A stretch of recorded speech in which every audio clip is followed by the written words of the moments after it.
Good afternoon, everybody. Today is August 11th, 2021, and this happens to be episode 127 of 4-3 Sports Talk. I am, of course, your boy Raheem Escalade, enjoying this beautiful, picture-perfect sunny day. I'm out by the Riverfront Park, of course. One thing I want to point out to you guys that I noticed, that I had suspected for a while, is back there, they got some bridge getting ready to get built. Not the one, the Iguan one, but the one before that. It's kind of got a crane on this side. And on that side, they're just starting to build it too. That shit is pretty dope. And it was just something I wanted to point out to you guys. But anyway, everybody's doing well. Enjoying their day. First and foremost, I want to make a shout out and say thank you to all those of you who supported me on my personal post earlier. It really means a lot. As well as this show and being able to bring you guys sports, not only just sports on a national level, but getting back into and reaffirming ever so solidly our relationship with the student athlete and their school and what and who they represent in Western Massachusetts. So we are definitely strengthening our commitment to that in the coming days, weeks, and for the rest of the year on out. Really for the rest of the sports season, as far as that's concerned. What else do I have for you today? I got scores from Major League Baseball. It was a big night. A couple double headers. I have summer league scores from the NBA. Kind of want to get everybody excited about that. NBA is coming back. And as promised yesterday, I was supposed to do a reaction video to the college coaches preseason top 25 poll. But, I wasn't able to do that. I'm able to bring that on this episode. And as you know, I'm going to start the show with some news in sports. Bama is the runaway number one, as you know, in the coaches poll, as I just was explaining. I'll let you guys know how I feel about it. Bama's good, but I really don't think they deserve to be there. We'll talk about that. Messi signs a 2-year deal with Paris Saint-Germain. That's going to equate to about 2 years and $41 million. I'm sorry. That's a lot to kick a ball around and potentially not score at all during a game. In other news, the sharpshooter Schroeder to the Boston Celtics on a 1-year, $6 million deal. That was confirmed this morning. Celtics get a little bit richer, get a better shooter. Some have told me that he's one of the best in the NBA right now. I don't know. Moving on from sharpshooters to good corners, New Orleans Saints' Patrick Robinson has retired from the NFL. Now this makes an already grim-looking Saints cornerback depth chart look even smaller and slimmer and grimmer. And I'd like to say that Coach Payton's gonna make up for that, but in a division with Tom Brady, in a division with Sam Darnold, and I know you're laughing, but he's going to pass this year. So that secondary is going to get tested, not only from within the division, but within the conference and who else they decide to play. Errol Spence Jr. is officially out. And Yordenis Ugas versus Manny Pacquiao. That's what's going to be the boxing match. Errol Spence was supposed to really beat the brakes off him, from what I've read, but I guess he's dealing with something. The Law Dodgers, as I like to call them, Mookie Betts, is nursing a hip injury, and he's a no-go today against the Phillies, as was yesterday when he got hurt.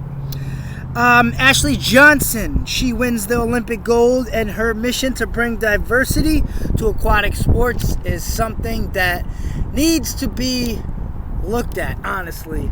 I watched her piece in CBS when she was interviewed, and I was completely moved, honestly, up and down. She's a great woman, and I honestly I'd love to be able to do whatever I could to help her as far as as getting more people of color turned on to the idea to try different sports, swimming, lacrosse, whatever it is. Let's try to expand diversity just as she's doing.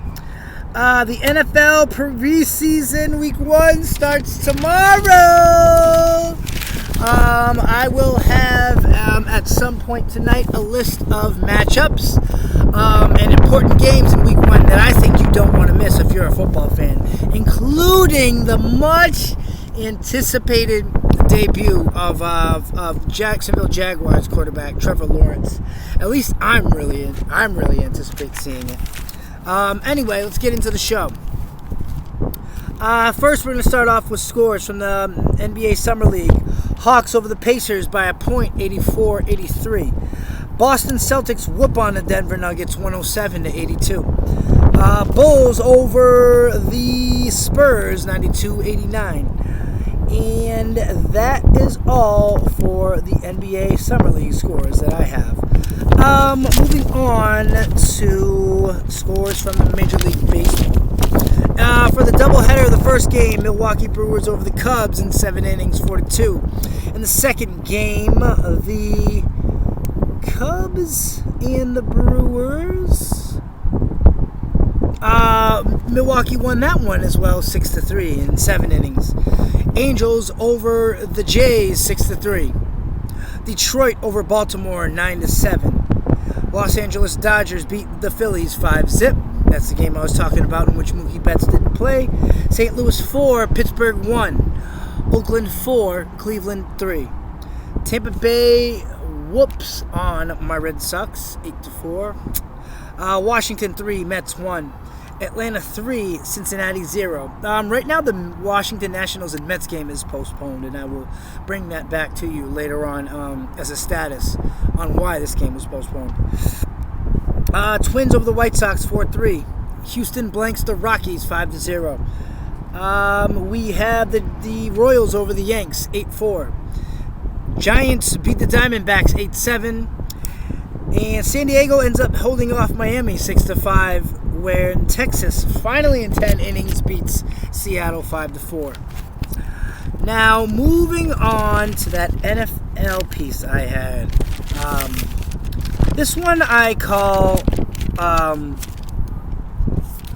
a team that this is the best out of all the divisions. These are the 8 best chances of teams who completely sucked last year, going from basement dwellers to first place. And this was done over a couple of weeks. And I kind of wanted to make it the culmination of all my evaluations of the NFL position groups, of teams, secondaries, offensive lines, whatever. However I evaluated them. This is supposed to be it. And then we get into the good stuff. So here we go. What makes a team go from worst to first? Many of factors, honestly, in which I've came up with when starting this. I think they are a change at quarterback, coaching staff changes, i.e. offensive coordinators, head coaches. The prior year they had to have sucked. Terrible turnover ratios, because no team can survive when it's on the minus part of the turnover ratio, i.e. their team, you throwing more interceptions than intercepting passes. Easier schedule. And finally, your division may have sucked or fell back. Not just one teams, but 2 teams. And to me, those are the key factors of what could drive a worst to go to first in a year. So here are my top 8 who I think will go from worst to first. And it starts with the number 8, the Detroit Lions. The chances of winning the NFC North by what I figured out are less than 10%. LOL, here we go. Rebuilding and under new management with coach Dan Campbell, first-year GM Brad Holmes. Also, they traded Matty Stafford for 2 first-round picks and Jared Goff. And Jared Goff is average at best. As it's fair to write that they aren't even the 2017 Browns who went 16-0. I say that because the 2017 Browns were a high-scoring bunch, and they still lost every game of the season. These Lions aren't even them. They're a high school team. Goff was average at best last year. This year, that will be the same, and the defense will be better, but that's not good enough. The O-line and Penei Sewell look to be a good group, as long as Penei Sewell can stay healthy. Number 7, the New York Jets. Chances of winning the AFC East, in my opinion, there's none. It's like 5%. Only the Texans have a lesser chance of claiming their division than the Jets, who are behind 3 teams in which I project to have winning records this season. Crowded division, crowded AFC East. Very tough to win in, by the way. Pats, Dolphins, Bills. I love the Robert Saleh for the Adam Gase, the Sam Darnold for the Zach Wilson. You know, that kind of deal, how they fired the coach, got a good one. They traded the quarterback, got a potentially better one. I like that. Honestly, if the latter two, Saleh and Zach Wilson pan out. But other than that, what other argument do you have for the New York Jets at this point? None. Moving on to number 6, the Cincinnati Bengals, who have a whopping 6% chance to win the AFC North by my calculations. Honestly, in a weaker division, the Bengals could make it out of the basement, but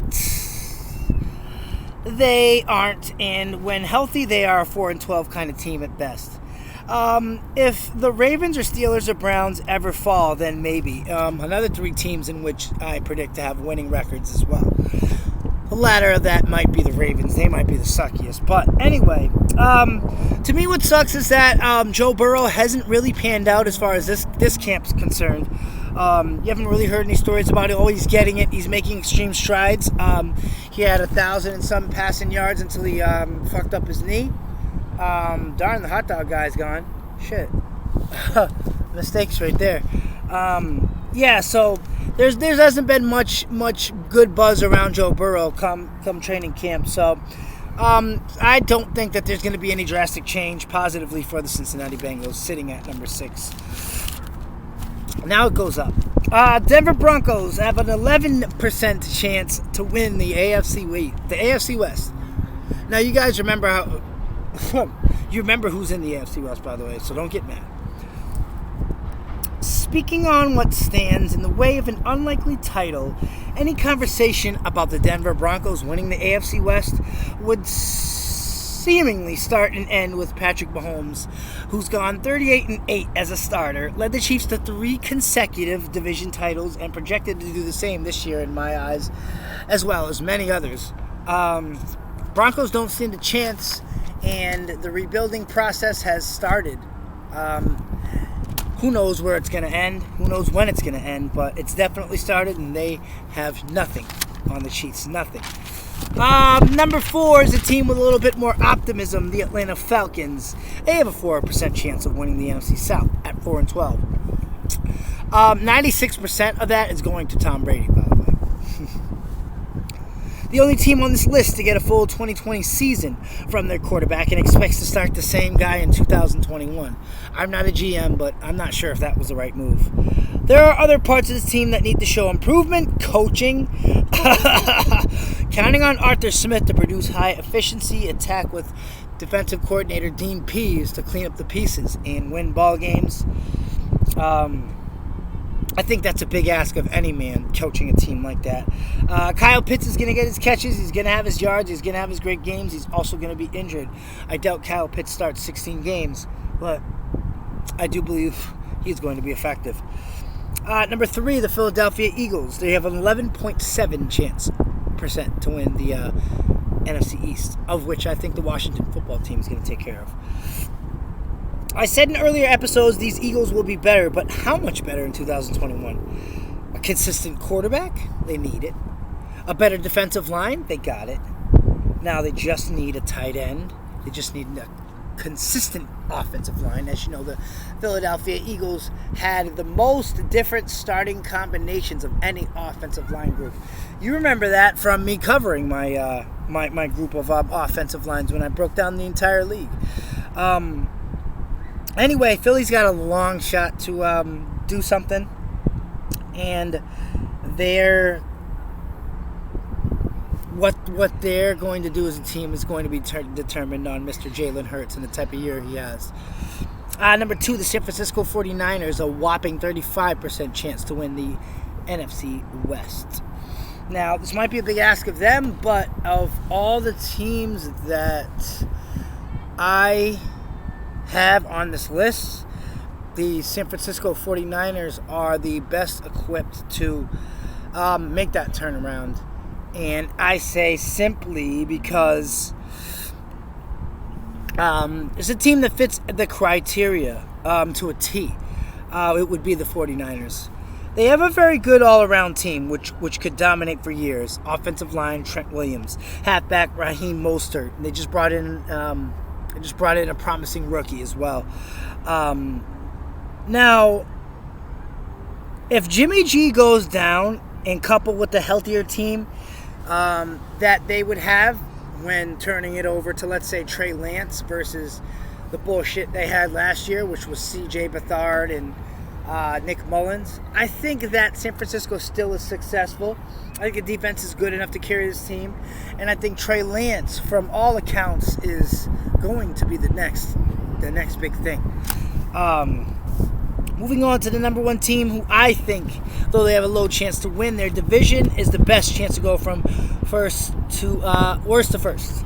The Jacksonville Jaguars. 8% chance, yeah, but as far as the coach, the quarterback, the running back, the wideouts, they got everything in place to do it. I'm rooting for the 2020's worst team. They make great picks. They improved at almost every position, at least minimally. Are they immediately playoff bound? Fuck no. But are they this year's Cincinnati Bengals? The Bengals of 2020? No. I think Trevor Lawrence is going to lose a whole bunch, but I don't think this is going to be horrible, and I think he's going to turn this franchise around and bring fans down there, and I think that's Murder, She Wrote. And that is Murder, She Wrote for episode 127 of 403 Sports Talk, everybody. This was your host, Raheem Escalay, and I'm here in Riverfront Park, enjoying myself, catching some sun. The wind is coming off the water well. There's a great smell in the air. I'm starting to get hungry. Time to go enjoy the rest of my evening, and hopefully you enjoy the rest of yours. Please do not forget we are on YouTube. Like, share, subscribe, comment, tell a friend, pretty please. We have this show and we are trying to grow it. We are trying to put the focus back on the student athletes in these schools, in which we will start with 403 Sports Talk and our admiration for education. Having our episodes next week being filmed at different high schools throughout Springfield, Massachusetts. Again, my name is Raheem Escalay, and I'll catch you guys tomorrow with episode 128 of 403 Sports Talk. Thank you for watching, and I hope you have a great day.